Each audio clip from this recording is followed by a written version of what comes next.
What's up? Hope everyone's having a good day and is ready for another video in the series we like to call Underrated Throwers. Today we got Jordan Clarke, who is a two-time indoor NCAA champion, a two-time outdoor NCAA champion with a PR of 21:49, I'm pretty sure. I'll link his personal best, height, weight, and notable accomplishments in the video description. Used to compete for ASU, and before we even begin, I just want to highlight, that's not a circle, this is a circle, this guy right here, in the F shirt. That is Trevor Gorwin, former teammate of mine, who's an 18-meter shot putter and a 61-meter discus thrower, who is still the school record holder of both of them at Cal State Fullerton, though that shot put record's in danger right now, but whatever. But I just wanted to highlight him because he helped me a lot in my early days. He was a senior when I was a freshman. He was a junior when I was he's a redshirt senior, medical redshirt. That's not even important. But I just wanted to highlight him because he helped me a lot in my early days of college in terms of technique and, helping me through the early years of my career. So, collegiate career. So, just wanted to shout out him, and the only reason I'm bringing him up is because I just noticed he was in the video. So that's cool. Actually, this meet is where he threw the 18 meters, his PR. So I think it was like 60 feet 3, so I think like 1830 something. I forget. But yeah. So, and he kind of threw like Randy Barnes a little bit. But yeah, that's just a little fun fact. But let's get back to Jordan Clarke. So let's just watch this full speed. So, to the keen-eyed viewer, he kind of throws a little bit like Josh Owatunde in terms of just real simple. Let's skip ahead. Real simple, starts pretty low, not as low as Owatunde, kind of flat through the throw, and that's not a bad thing, especially in shot put, and just holds the shot for a long time, has a really long, solid delivery of the shot and a nice solid block. Just super simple, repeatable technique, So just wanted to highlight this. So the reason why I think he's underrated is because I don't think a lot of people give him the respect that he deserves. He competed in the middle of Ryan Whiting's prime, David Stroll's prime, the tail end of Reese Hoffa and Christian Cantwell and Adam Nelson's primes. Or careers, honestly. They weren't really in their primes. Yeah,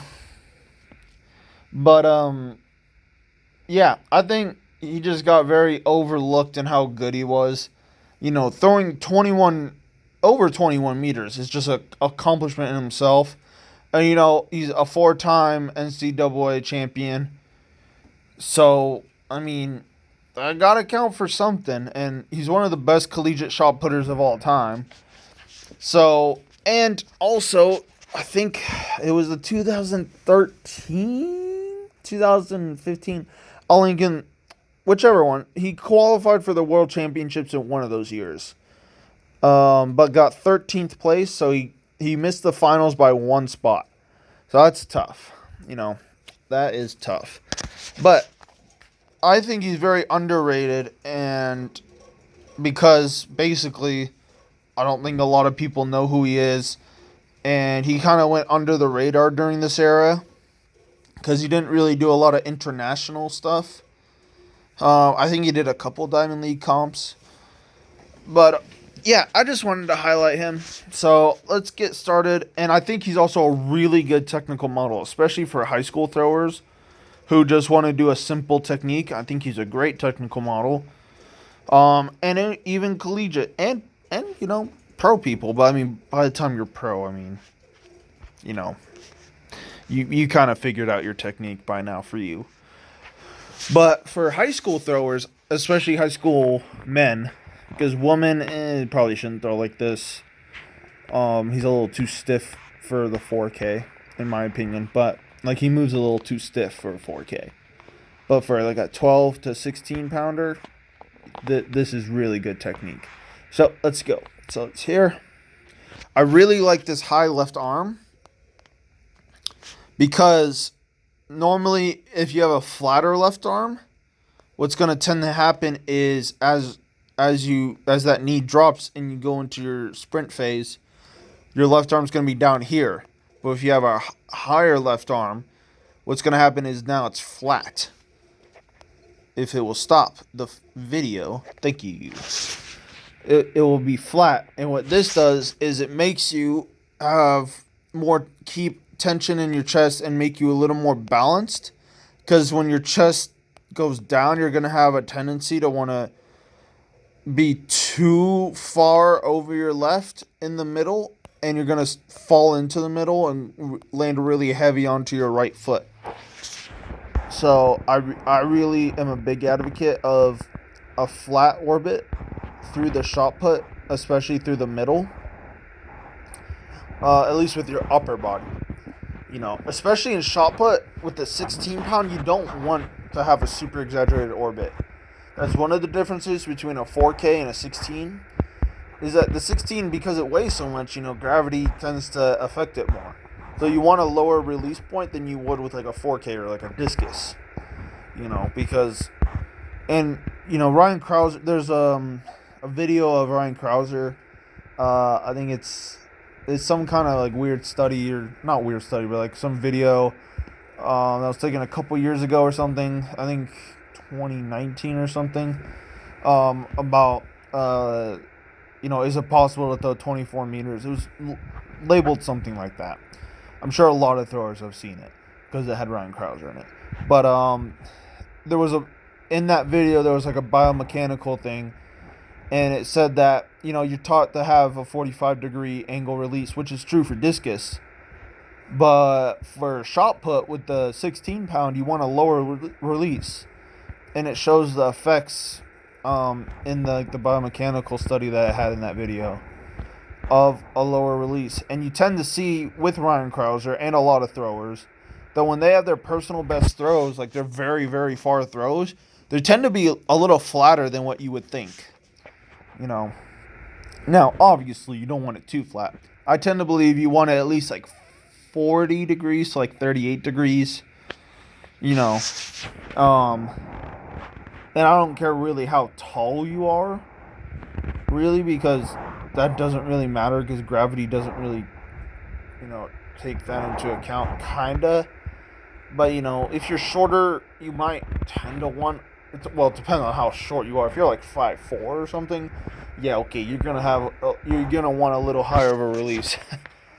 But if you're like 5'10" and up, let me say 6 foot or up in terms of height, I don't know, you shouldn't really have that high of a release angle. You should definitely never really have anything above 45 degrees, or else, it'll just go straight up in the air, really. So, but, the orbit and shot put and the orbit and discus is a lot different. So that's something to keep in mind too when you're looking at your throws. And especially if you're a dual discus and shot putter, to really keep that in mind. But let's get back to this. So he's here. Me personally, I would coach a little wider sweep. And something to note, I would personally like to have this left armpit over this left knee. But because the arm is a little high, if he actually flattened that out, his armpit would probably be over his knee. And the reason I say that is because he is on balance. His hip doesn't collapse. He just does a simple turn. So he's here. Just turns. Boom. Just really simple, solid. No awkward movements. No nothing. No fancy stuff. Just turns, goes. Perfectly on balance. And this looks like a wet ring too. So he's here. And then goes. So normally, a way you can tell if you are having trouble getting over your left out the back, and this is for right-handed throwers, if you are having trouble getting over your left out the back, just pour water into the ring. And if you don't have weight over your left, you're going to slip. All right? But if you do have weight over your left foot out the back, you're not going to slip. Because, physics and stuff. I'm too lazy to work on the research and stuff. all I need to know is that, if you have weight over your feet in the middle and out the back and throughout the entire throw, it's not going to slip. It's easier for something to slip when you don't have weight over it than when you do. I think it has something to do with friction or blah, blah, blah. I'm too tired, and, that will just bore everyone. But whatever. I already ramble enough. It's already 10 minutes in, and we're still in the back of the ring. So let's get moving a little. So it holds the chest really well into the middle. Really nice here. And then gets a really nice solid wrap. So he gets a good push out the back. Would like him to push a little bit more, but again, it is raining, so he's not going to push as hard as he probably normally would. So he's here, and because he didn't push a lot, his left foot, well, actually, yeah, it didn't really push that. He kind of pushed a little late, so his right foot grounded a little. No, actually, no, his right foot is good. His left foot just doesn't have enough energy to actually get into the right place, so it kind of just goes down a little too early. So he kind of lands a little blocked, so he can't move his right his right hip fully into the throw, but he does an excellent job anyway, and I'm going to get to his finish, because his finish is one of the best I've ever seen, and something that, if you're just looking at a really good, solid finish, like a textbook finish, this is really about as good as it can get, honestly. That for someone that, like, everybody can do. So he's here, so he catches, really nice here. Turns all the way through, has a flat left foot. So finishes square, and what I mean by square, if this will stop, there. His shoulders are facing the sector, and boom. Literally, he's here. One frame. The shot is basically out of his hand, and the right foot leaves the ground here. So this is a really good pickup point for the right foot, because the right foot is going to leave. You don't want your right foot to fully stay on the ground when the shot's still in your hand, because one, that's slow, and two, that means your right hip didn't really work ahead of the shot put, and three, that means you didn't work out over your block, and you're going to tend to fall backwards, or fall back, as I like to say. So he's here, does an excellent job working over his block, holds his block really well. And I want you to notice this key thing that he's doing. He's watching the shot put with his eyes, not his head. So normally you hear coaches and athletes talk about you want to hold your head to the shot put. But if you actually look at almost any elite shot putter besides Filip Mihajlovic, they never actually have their head facing the throw the entire time, when they're actually taking like legit throws. Not like drill throws. When they're actually like trying to throw far and not doing like focusing on technique, their eyes will be on the shot. And there's a couple reasons for this. One, if you think with your head, okay, well, no, that's a poor choice of words. Obviously, you think with your head. If you think about having your head stay with the shot, and the reason, so maybe I should back up. The reason why people say that is because, it helps you block and helps you not pull with your left side off the shot put, and keeps the shot put on your neck longer, and keeps you in contact with the shot put longer. But the problem with that is if his head was here, one, he wouldn't be able to reach as far out with his shoulder, because that would be basically impossible. So basically he'd be here, and then his arm would just go. So he couldn't get his shoulder and his pec and his chest, or pec and chest, basically the same thing, his shoulder and his chest into the throw, and it would just be his elbow. So that's another problem. And two, it would slow him down, because then it would just stop everything for a really long time, which you don't want in a reverse throw. You know, the reverse will happen really quick. All right? So if you notice, by the time that his left foot grounds, 1, 2, 3, 4, 5, 6, 7. 7 frames. It takes 7 frames. That is not a lot of frames to finish a shot put. But if you look at a non-reverser, those frames would be a lot longer because you're going to stay grounded longer. You're not going to be in the air as long. And you have to rotate a long time, especially for more discus. Not really very many people besides like Corey Martin did a non-reverse and threw far in shot put for rotational throwers. Gliders non-reverse all the time. But you don't really see a lot of rotational athletes non-reverse in competition because, you know, it's basically almost impossible. And even Corey Martin didn't really do like a true non-reverse. But this isn't a video about Corey Martin. If you guys would like me to do a video of Corey Martin, I'd be happy to. And I probably will. But yeah, this is about as good as you can get. So the reason why you want to do it with your eyes, and the reason why almost any good shot putter will look at with their eyes, is because it doesn't stop you from rotating, but it still allows you to stay in contact with the shot and hold your left side through it a little better. So I think that's an excellent thing that people should pay attention to more. And, you know, my rule of thumb is if all these elite people and all these good people do it, it probably means, you know, you should probably do it too, because if all of them can't be wrong. That's all I gotta say. You know, if 90% of them do something and they all throw far doing it, it probably means, you know, it's something you should do. As a rule of thumb for me. And that's just my opinion. But he has a really nice long left arm as well. So really nice long. Gets a good stretch through his chest to really accelerate that shot even more. Really nice here. Boom. Nice reverse. So let's see.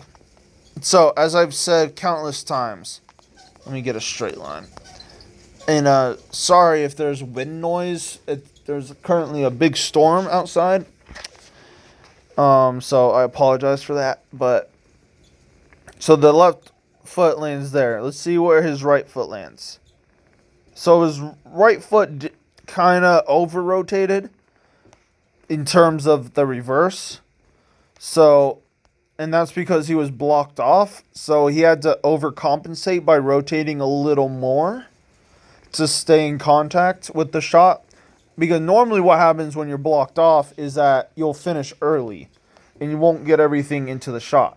But he does an excellent job of recovering. He knows that he is blocked off. And what I mean by blocked off is that your left foot is over here instead of here. So you don't have a heel-toe relationship. You have a toe-heel, a right foot to toe to left foot heel relationship, which is bad. You know, because you can't turn if something's blocking your foot. So that's why it's called blocked off. And then in the bucket would be if his right foot was down the middle and then his left foot was over here. So he lands really open and loses power. All right. But because he's super experienced and because he's a really good technician, he notices he's blocked off. So he has to go and rotate, over-exaggerate the rotation with his right side. So he reverses a little bit more into it, because normally what tends to happen when you have a good quality reverse is wherever this left foot lands, your right foot will replace it. And what that tells you is that you got all your forces into the block and straight into the shot put and straight into the throw. All right, so that's something to keep in mind as well. But he does an excellent job, and you can tell when people do this kind of stuff, when they land wrong but can still throw far, because I think this is still like a 20-meter throw, which, I mean, is nothing to, poo-poo about. That is a very, very far throw. I know today we've been spoiled by just everyone throwing 22 freaking meters, but let's not forget, 20 meters is a pretty far throw. Like 10 years ago, that, in like a 2012 Olympics, that would have got you into the final. Like the bronze medalist, Reese Hoffa, only threw like 21-23 to get the bronze medal there. So let's not forget that. Like 20 meters used to get you into the Olympic final. All right? So it's nothing to poo-poo about. And again, I mean, he's obviously throwing further. This isn't his best technical throw. This was just a good angle that I saw of him throwing. So, and also, I think he also has a YouTube channel that shows a lot of good beginner drills and stuff that he demonstrates and stuff. So I would check that out as well, because I've watched those and I really like them. I think he explains everything very simply that everyone can understand. But that's besides the point. So he gets here, really nice, reverses, stays in, and boom. Perfectly on balance, even though he lands not in the most ideal place. But it just shows you the experience. And also, another thing that I think he does really well is these wide knees in the middle. Now, I've said my piece in the playlist section on my channel. There's, I think, technical videos, I think is the name of the playlist. And I have a video explaining why I believe that wide knees is better than squeeze your knees from middle to front. You're normally taught to squeeze the knees, but, I think people are moving away from that. So if you want that, want more information on why I think that, then go check out that video. But to put it in a summation, basically, I like to think of this as the reason why you want a wider sweep is because you get more angular momentum, you get more stretch through the hip, and it acts as a counterbalance here. So here it acts as a counterbalance, so it's a lot easier to stay over this stack a lot longer, and a lot easier to stay on balance. And it allows you to turn easier, and it allows you, when you land, to have a lot more stretch in your hips.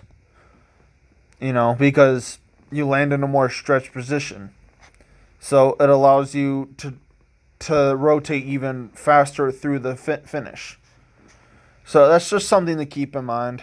But if you want more technical and more deep dive into that specific thing, then go check out that video of mine.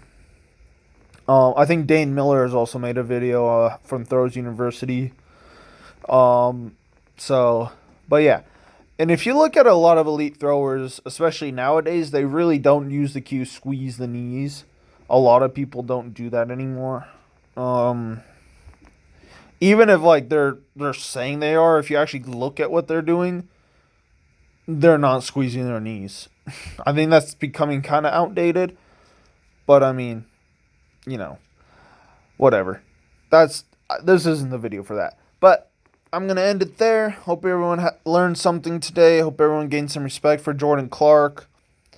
And yeah, again, I'll link his personal best, height, weight, and notable accomplishments in the video description. And I'll see you all next time. See you all later. Thanks for watching.